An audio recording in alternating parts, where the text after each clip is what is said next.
Ladies and gentlemen, welcome. Welcome to one of the best combinations possible in iRacing.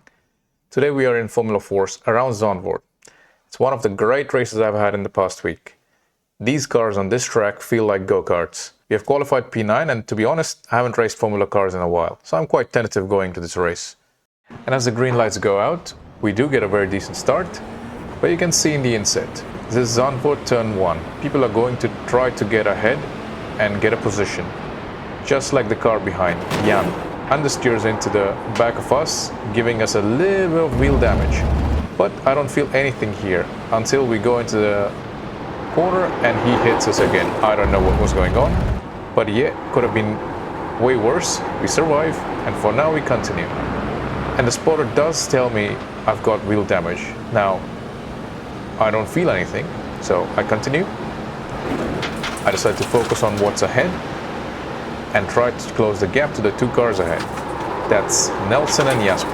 Nelson in the yellow car and Jasper in the green. And these two cars, well, as you can see, they will be very important throughout the race. I think these are the two guys who I was on pace with. So at this point I'm thinking, okay, I've just survived turn 1, the chaos around turn 1, turn 2. Let me just focus and try to stick around with these guys, because I could see that there was a gap building ahead of Jasper. So I was like, okay, those guys are probably going to run away. Let me just at least stay close to Nelson.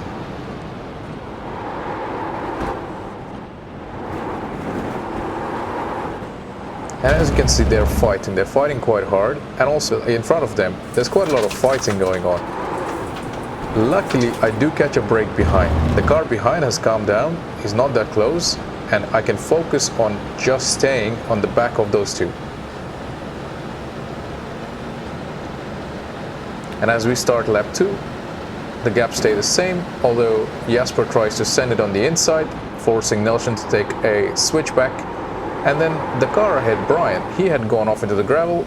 To be fair, he does really well to stay out, lets Jasper and Nelson go through, but Jasper slows down a bit too much, goes on the lower part of the banking, doesn't get the exit, and just like that, Jasper stays out of the fight as well, allowing us to go straight onto Nelson.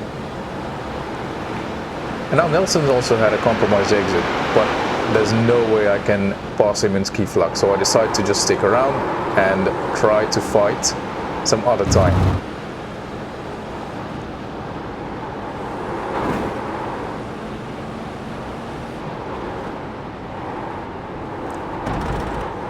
And now we are in a bit of a cat and mouse chase.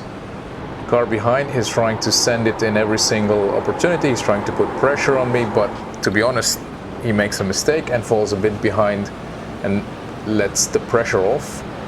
Meanwhile, going into the braking zone, I'm again relatively closer to the back of Nelson. And at the exit of turn 12, there's an incident in which Nelson also gets involved. And actually we gain 3 positions just like that.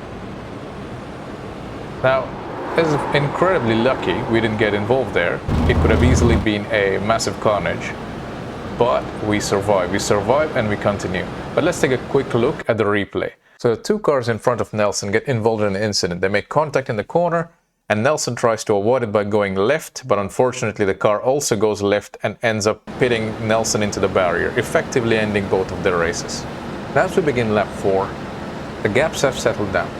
Jasper behind is a good 1.5 seconds behind, and the gap ahead is almost 5 seconds. So here I'm thinking, I think my best option is to stay in P4. And as we go towards the later half of the lap, something interesting happens. So all along, the leader was Adam.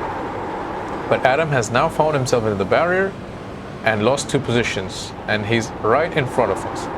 And I also suspect he's got some damage, because he's still fast. You'll see, going ahead, he keeps his gap. He's also quite fast in terms of the pace.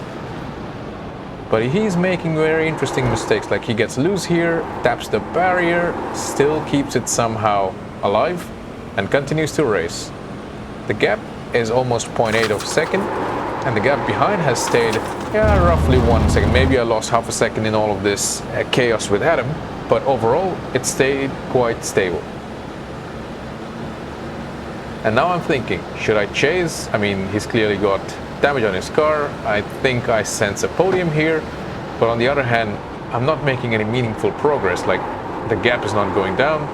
I don't know what's going on. Like, I'm also a bit scared that, okay, he has clearly got damage on his car. If he loses it, I might be taken out in the process. So I'm also being tentative in that sense, and just trying to follow, just trying to keep up. So the gap remains roughly half a second, maybe 0.7 seconds here and there, but nothing major. Like, I'm not making any big strides. And let's take a quick moment to talk about the racing line. I know, it's a bad habit, it's not good, and I don't use it for any other track. This time, clearly it was making a difference. So when I was testing, I was almost more than half a second slower without the racing line on. So I decided, you know what, in the end, this is a competition, and if it's a feature that's allowed in this race, I'm gonna use it. I'm gonna use it such that I can help my performance. Go ahead, roast me in the comments.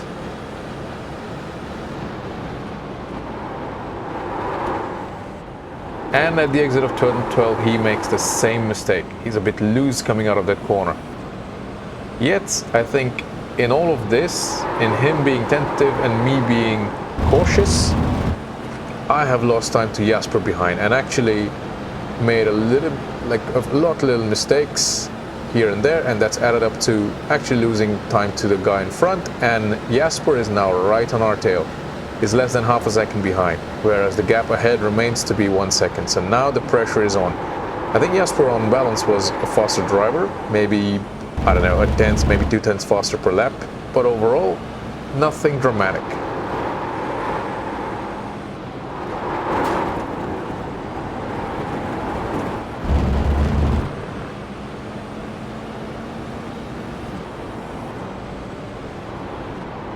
And again, I've got my mirrors full of Jasper trying to put pressure. Again, he's trying the same tricks, trying to put his nose into the corners, trying to remind me he's still there.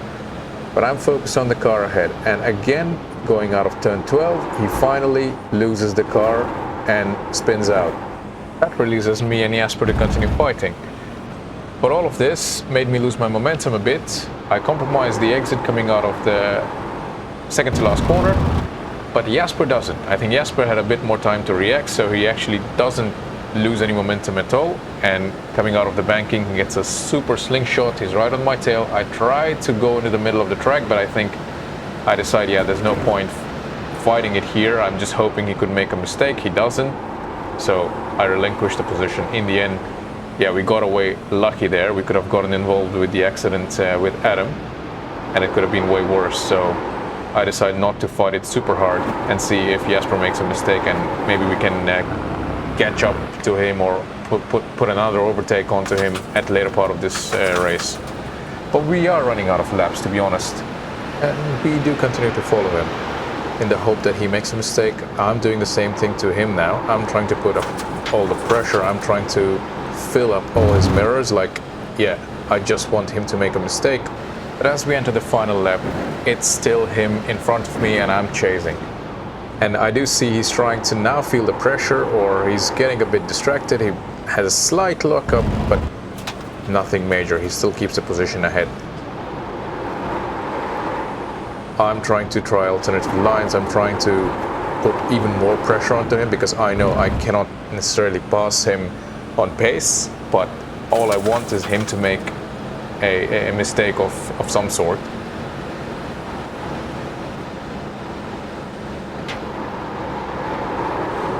But very little success. So far he's kept it very clean, nothing major, and I'm thinking now he's gonna keep the P3. Unfortunately, we're gonna lose out on the podium.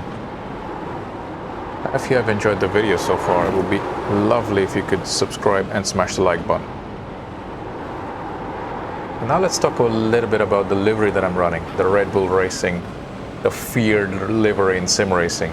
Well, the only reason I'm running it is because I thought it was a special weekend. Max Verstappen, the driver I admire the most, he renewed with Red Bull. I feel a bit mixed about that decision, but I'm at least happy that he's going to continue racing in Formula 1. And how did you guys like the race, by the way? I think it was, of course, a disaster for Max, but overall I think the 2026 Dutch Grand Prix proved to be way better than expected. I expected it to be a snooze fest, especially like the sprint, but to be honest, the race delivered. But let me know in the comments, what do you guys think about the same? And as we close the checkered flag in P4, I think starting P9, I'll take P4, also some decent iRating. And as you can see on the screen, I was fairly consistent. It was a fun race overall. Thanks for watching. See you next time.